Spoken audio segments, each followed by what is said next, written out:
नमस्कार। पूरी दुनिया में विश्व गुरु भारत का डंका बज रहा है। एक तरफ ये नैरेटिव चलाया जा रहा है, दूसरी तरफ दुनिया हमें कैसे देखती है उसकी एक के बाद एक रिपोर्ट्स आती जा रही हैं। सबसे ताज़ा रिपोर्ट है वॉशिंगटन बेस्ड एक थिंक टैंक है फ्रीडम हाउस। उसने यहाँ तक कह दिया कि भारत अब आज़ाद देश नहीं रहा, पूरी तरह से आज़ाद देश नहीं रहा, वो पार्टली फ्री है, आंशिक रूप से आज़ाद है, आधा आज़ाद है। अपने आप में बहुत बड़ी बात है। और ये फ्रीडम हाउस जो है उसने इंडिया को एक तरह से डिमोट कर दिया है। उसका ये कहना है कि यहाँ पर जो हक हैं, इंसानी हक और सिविल लिबर्टीज़ जो हैं वो धीरे धीरे कम होती जा रही हैं, ख़ासकर तब से जब नरेंद्र मोदी सन 2014 में प्रधानमंत्री बने। ये किसी भारतीय एनजीओ का कहना नहीं है, ये फ्रीडम हाउस है, वॉशिंगटन बेस्ड थिंक टैंक है ये, और इसकी बहुत इज्जत है, इसको गंभीरता से पढ़ा जाता है। उसके अलावा जो हमारा स्कोर है, हम 71 से 67वें नंबर पर आ गए हैं 100 में से, और 88 में से 83वें नंबर पर आ गए हैं 211 मुल्कों में, 211 देशों में।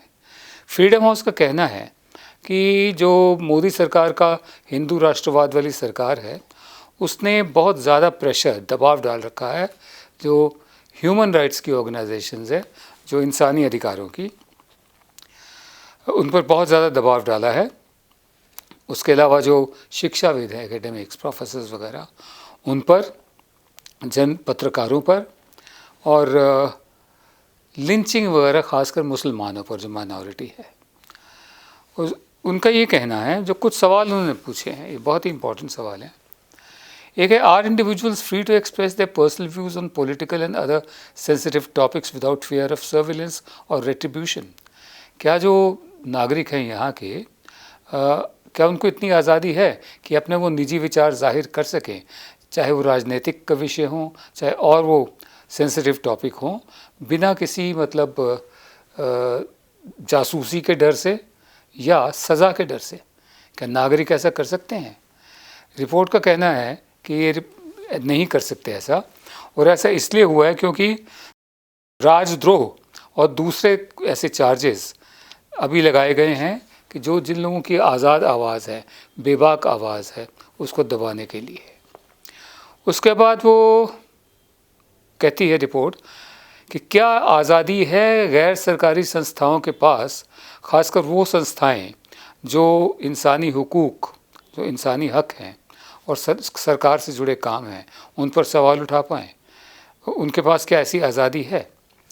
इसमें भी उन्होंने कहा कि नहीं, बहुत गिरावट आई है, क्योंकि फॉरेन कंट्रीब्यूशन रेगुलेशन एक्ट लाया गया, ठीक है, जिसके तहत जितने भी बाहर से पैसे आते हैं वो नज़र में है। और एमनेस्टी इंटरनेशनल नाम की जो है संस्था, उसकी पूरी संपत्ति बंद, सील कर दी गई, और शटडाउन, वो उस संस्था को बंद करना पड़ा इंडिया ऑपरेशंस के। तीसरा सवाल है कि क्या यहाँ पर न्यायपालिका जो है, जुडिशरी है, वो इंडिपेंडेंट है, आज़ाद है? इसमें भी गिरावट आई है, क्योंकि उन्होंने एक चीफ जस्टिस का नाम लिया है, पुराने चीफ जस्टिस का, जिन्होंने राज्यसभा जाना मंजूर किया, और इस पर यह है कि इससे ये प्रवृत्ति बढ़ती है कि सरकार की फेवर में, उसके पक्ष में फैसले दो। और अगला सवाल है, do individuals enjoy freedom of movement including ability to change the place of residence, employment और एजुकेशन? क्या नागरिक, उनके पास ऐसी आज़ादी है कि वो कहीं भी जाकर बस सकें, अपना रहने की जगह बदल सकें और नौकरी पा सकें, शिक्षा पा सकें? यहाँ पर भी बहुत गिरावट आई है, क्योंकि जो माइग्रेंट लेबर गई है यहाँ से वहाँ, बहुत ही मतलब इस ढंग से गई है कि सरकार ने कुछ नहीं किया। उसके अलावा जो लॉकडाउन हुआ था उसको भी दोष देती है ये संस्था, कहती कि मतलब हैम हैंडेड था, बिना सोचे समझे किया गया। तो कुल मिलाकर अब भारत आज़ाद देश नहीं है, भारत आधा आज़ाद है, पार्शली इंडिपेंडेंट है। अपने आप में एक बहुत अच्छी बात नहीं है भारत के लिए, क्योंकि पूरी दुनिया ऐसी रिपोर्ट्स को पढ़ती है और ये वॉशिंगटन की एक है। उसके अलावा डेमोक्रेसी इंडेक्स में पिछले साल हुआ था ये 2020, तब उसमें कहा गया था कि 53वें स्थान पर हम आ गए हैं डेमोक्रेसी में हैं, और पहले 53वां नहीं था। फिर world press freedom index, reporters without borders है एक संस्था, तो उसने ये कहा था कि भारत में 142वें स्थान पर आ गया भारत, जहाँ तक वर्ल्ड प्रेस फ्रीडम इंडेक्स है। उससे पहले 2019 में ही 144वें स्थान पर था। भ्रष्टाचार की जहाँ देखा जाए तो 180 देशों में 86वीं जगह पर आ गया है। ये transparency international corruption perception index है, सोर्स बता रहा हूँ। ग्लोबल हंगर इंडेक्स, भुखमरी की जहाँ तक बात है, भुखमरी में हम पाकिस्तान, नेपाल, बांग्लादेश, श्रीलंका और म्यांमार से भी पीछे चले गए हैं, नीचे चले गए हैं। हमारे यहाँ भुखमरी ज़्यादा है इन देशों के मुकाबले, सिर्फ हम अफ़गानिस्तान से आगे हैं। हमारी जगह 94 है, 94th 107 देशों में। तो अब ये कैसे दिन हैं? ये अच्छे दिन हैं, बुरे दिन हैं? जिनका वादा था ये वो दिन हैं या कुछ और से दिन हैं? आगे क्या होगा, ज़रा उसकी तस्वीर भी देखनी चाहिए इस सब पर निगाह डालते हुए। जॉर्ज बर्नार्ड शॉ का एक नाटक है मैन एंड सुपरमैन। उसमें एक ड्राइवर है जो अखबार पढ़ता पढ़ता आ रहा है, और जो उसका एम्प्लॉयर है वो कहता है कि here comes the new man as usual discouraging himself with a 2 penny newspaper.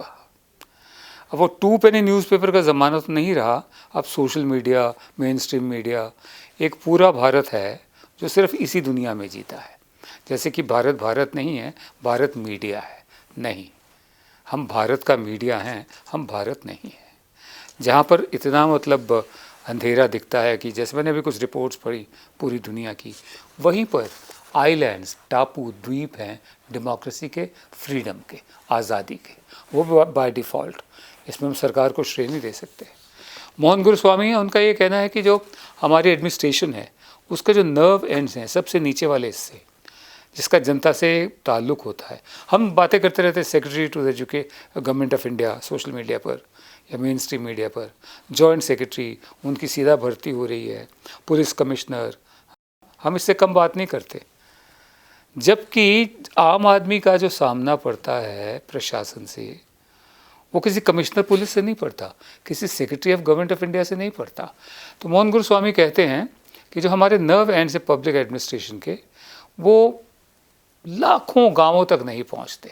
सरकारें हैं ही नहीं वहाँ पर, अगर हैं भी तो इक्का दुक्का किसी सरकारी या प्राइमरी स्कूल में कोई टीचर होगा, बस उसकी मौजूदगी। और इनका ये कहना है कि सरकारें सिर्फ शहरों में हैं, लाखों गाँव में नहीं है, ना के बराबर है। कहते हैं कि जब हमारे नालों में और नालियों में प्लास्टिक की थैलियाँ और बोतलें चोक कर देती है हमारे नाले और नालियों को, तब सरकार कहाँ होती है? कौन सी सरकार तब आती है? कोई जॉइंट सेक्रेटरी आता है क्या? वो तब सरकार कहाँ होती है जब जो नल है, सरकारी नल, वो लगातार लीक करता रहता है, या हैंडपम्प है उसको ठीक करना होता है, तब कौन उसको ठीक करने आता है? क्या कोई एडिशनल सेक्रेटरी ठीक करने आता है उसको? सबसे निचले लेवल का जो एडमिनिस्ट्रेशन है वही आता है, अगर आता है तो। ठीक है, उसके बाद ये कहना कि सरकार तब कहाँ होती है कि जब किसी खंभे का बल्ब फ्यूज़ हो जाए, उसको बदलने में कितने दिन लगते हैं और कौन आता है? क्या कोई मंत्री आता है या उसका सेक्रेटरी आता है? ना, लाइनमैन आएगा बिजली विभाग का, अगर आएगा तो। चौथे, उनका कहना है जितने भी नए सेप्टिक टैंक बने लाखों की तादाद में स्वच्छ भारत के तहत, उन सेप्टिक टैंक को खाली करने का काम कौन करता है? वो लोग करते हैं जो स्वच्छ भारत के झाड़ू फेरते दिखाई दिए, फिल्मी एक्टर और क्रिकेट के सितारे। ना, सरकारी कर्मचारी ही आएगा जब भी आएगा, और वो भी सबसे नीचे के स्तर का। तो कहने का मतलब ये है कि हमारे ज़्यादातर गांव में सरकार की मौजूदगी है ही नहीं।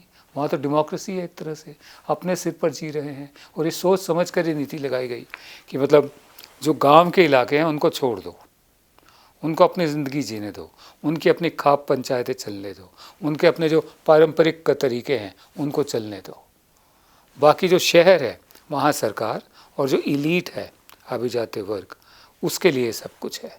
तो दो दुनियाएं हैं इस वक्त।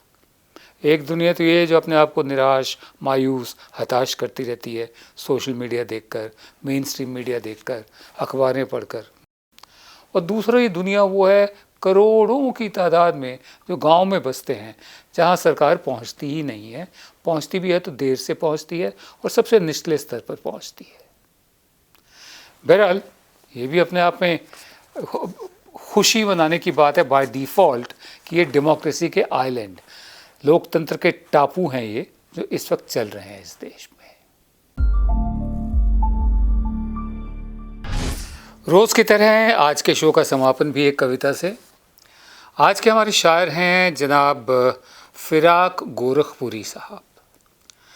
फिराक गोरखपुरी, हमारे एक बहुत बड़ी जमात पैदा हो रही है जिसको लगता है कि उर्दू जो है वो मुसलमानों की ज़ुबान है। ऐसा है नहीं। उर्दू हिंदुस्तान में पैदा हुई, हिंदुस्तान की अपनी ज़ुबान है।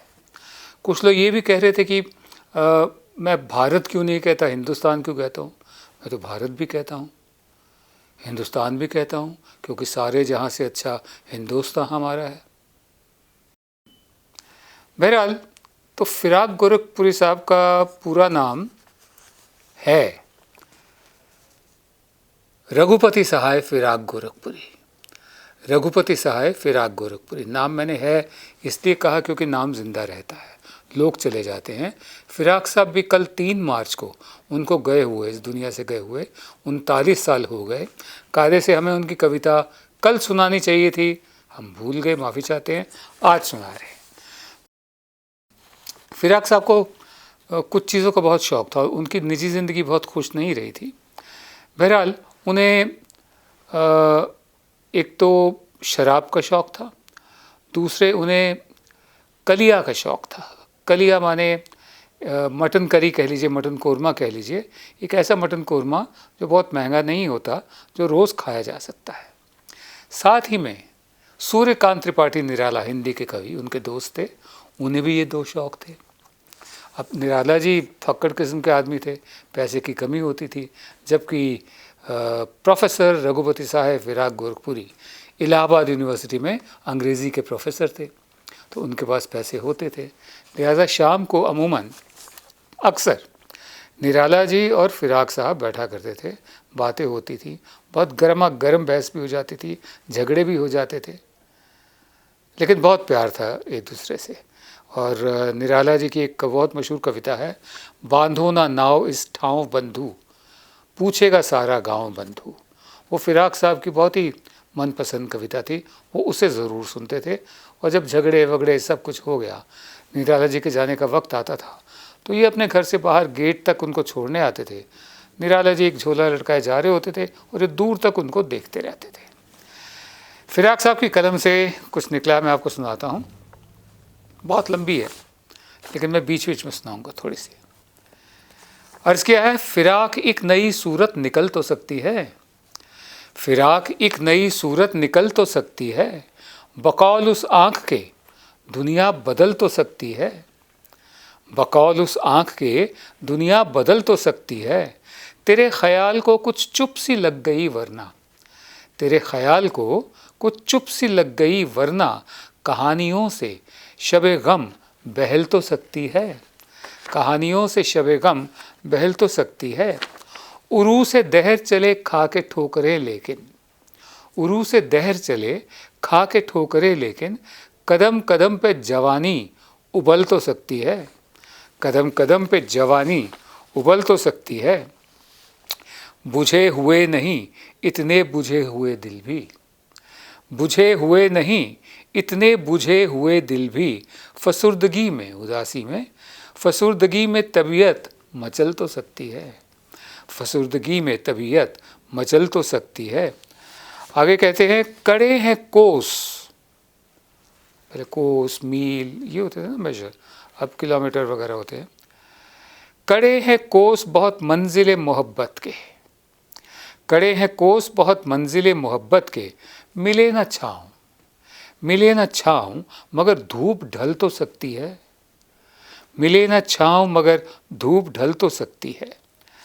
आगे फिराक साहब कहते हैं, अज़ल से सोई है तकदीर इश्क मौत की नींद, अज़ल से अनंत काल से, अज़ल से सोई है तकदीर इश्क मौत की नींद, अगर जगाइए करवट बदल तो सकती है, अगर जगाइए करवट बदल तो सकती है। और तेरी निगाह सहारा ना दे तो बात है और, कि गिरते गिरते भी दुनिया संभल तो सकती है, कि गिरते गिरते भी दुनिया संभल तो सकती है। बकौल इश्क के सांचे में ढल तो सकती है, सुना है बर्फ़ के टुकड़े हैं दिल, हाँ अगला है, सुना है बर्फ़ के टुकड़े हैं दिल हसीनों के, सुना है बर्फ़ के टुकड़े हैं दिल हसीनों के, कुछ आँच पाके ये चांदी पिघल तो सकती है, कुछ आँच पाके ये चांदी पिघल तो सकती है। फिराक साहब एक स्वतंत्रता सेनानी भी थे, 18 महीने के करीब जेल में भी रहकर आए थे अंग्रेज़ों के ख़िलाफ़। उनको याद करना ज़रूरी था, कल नहीं कर पाए, उसकी माफ़ी आज कर दिया। बहुत बहुत शुक्रिया, नमस्कार। जब हमने HW न्यूज़ नेटवर्क की नींव डाली थी, तब हमने ये ठाना था कि न्यूज़ और इन्फॉर्मेशन ये लोगों तक फ्री पहुंचनी चाहिए, मुफ्त पहुंचनी चाहिए, और हम आज भी ये वचन पर कायम हैं। पर जैसे आपको मालूम है, न्यूज़ चैनल चलाने के लिए पैसों की जरूरत है, तो हमको सबको न्यूज़ फ्री पहुंचाने के लिए कुछ मेंबर्स और कुछ सपोर्टर्स की जरूरत है। जी हां, मेरी आप सबसे गुजारिश कि आप सब HW न्यूज़ हिंदी की मेंबरशिप को ग्रहण करें। ये सदस्यता स्वैच्छिक है, यानी कि आप अपनी मर्जी के मुताबिक इसे ग्रहण कर सकते हैं, क्योंकि अगर आप इसे ग्रहण नहीं भी करते तब भी आपको HW न्यूज़ हिंदी के तमाम कार्यक्रम मिलते रहेंगे। मगर अगर आप चाहते हैं कि आज़ाद न्यूज़ जो है वो मजबूत हो, अगर आप चाहते हैं कि वो न्यूज़ जो सत्ता से सवाल पूछती है वो मजबूत हो, तो जरूर बने HW न्यूज़ हिंदी के सदस्य। जो लोग हमारे 89 रुपए प्रति महीने वाले कार्यक्रम से जुड़ेंगे, उनके लिए HW न्यूज़ का बैच विश मिलेगा। साथ ही साथ उन लोगों को हमारे एक्सक्लूसिव पोल्स में भी शामिल होने का मौका मिलेगा। इसके अलावा हमारा जो दूसरा मेंबरशिप कार्यक्रम है वो 199 रुपीस प्रति महीने का है, यानी कि 199 रुपए प्रति महीने। और इस प्रोग्राम में हमारे जो मेंबर्स हैं उन्हें 99 रुपए के प्रोग्राम वाले सभी चीजें तो मिलेंगी। इसके अलावा बिजनेस से जुड़ी हुई बातें भी हम करेंगे। हमारे एक्सपर्ट अखिलेश भार्गव से आप बिजनेस से जुड़े हुए अपने सवाल भी पूछ सकते हैं। हम उम्मीद करेंगे कि आप इस निष्पक्ष पत्रकारिता की राह में हमें पूरी तरह से योगदान देंगे।